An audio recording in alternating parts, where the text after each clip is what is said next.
जरीडी का जो इलाका है वह बोकारो स्टील प्लांट का एक्वायर्ड लैंड है।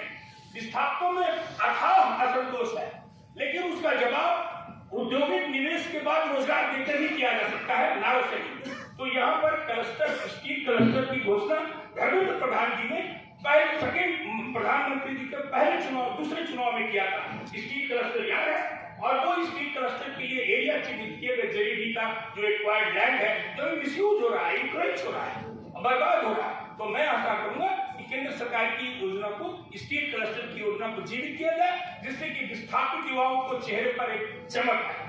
उसी तरह भेंडरा और मुगलों के जमाने का इंडस्ट्रियल एरिया है, और हम अब द्वितीय विश्व युद्ध में, प्रथम विश्व युद्ध में भेंडरा का मैडम जबरदस्त रोल रहा। और पहले भी जो हवाई जहाज बनते थे उसमें सभी ऑटोमेटिक कंपोनेंट नहीं थे, मैनुअली फोर्ज करके, मशीन करके बनते थे, और उसका जो स्पेयर सप्लाई होता था।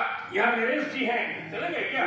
नरेश जी हैं, वो बताएंगे, नरेश जी। और सर विश्व युद्ध में भेंडरा से स्पेशल ऑर्डर आता था, और यहाँ से स्पेयर बन करके और दुनिया की वर्ल्ड वार लड़े गए। आज उस इंडस्ट्रियल एरिया में जहाँ 400 लोहार है, अब एक ही जाति की नहीं है, सभी जाति के। सबसे बड़ा लोहार तो चौरसिया है, इसलिए वो जातिगत क्षेत्र नहीं है।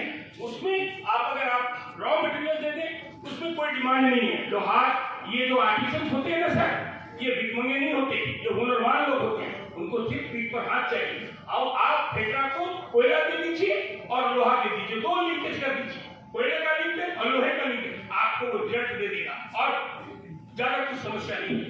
तीसरा है काशी झरिया में 3 करोड़ रुपया राज्य सरकार का इंडस्ट्री डिपार्टमेंट की तरफ से एक कॉरिडोर, एक क्लस्टर बनाया सर लकड़ी का। इसमें 2 से 250 कारपेंटर है, और वो सभी उसके मेंबर है।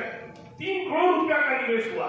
आज मैं इनके लिए थक गया, कोई बैंक लोन नहीं दे रहा। क्लस्टर की पॉलिसी है बैंक ऑफ इंडिया की, जिसमें अगर क्लस्टर है उसको स्पेशल लोन देना है।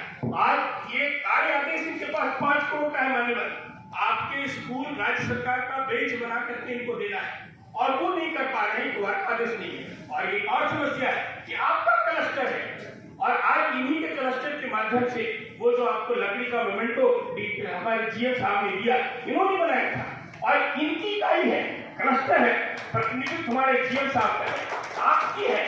और आज इनका पेमेंट पेंडिंग पड़ा हुआ है। इन्होंने 400-250 उद्यमी मिल करके कुछ सप्लाई देता है मान्यवर, और उसका पेमेंट नहीं होता है सही समय पर, कहता है कि कहाँ चले। इन्हीं सब शब्दों के साथ हम आपका तहे दिल से स्वागत करते हैं। और आप जैसे हमारे रन बाबू ने कहा, आप उद्यमी हैं, उद्यमी क्या समझते हैं कि पढ़ाई क्या जाने वाली बात नहीं है। हमारी सारी क्रिया को आप जानते हैं, और मान्यवर हमारे डिस्ट्रिक्ट मोटर है, मोस्ट डायनेमिक डिप्टी कमिश्नर है, और हमारे मार्गदर्शक हैं।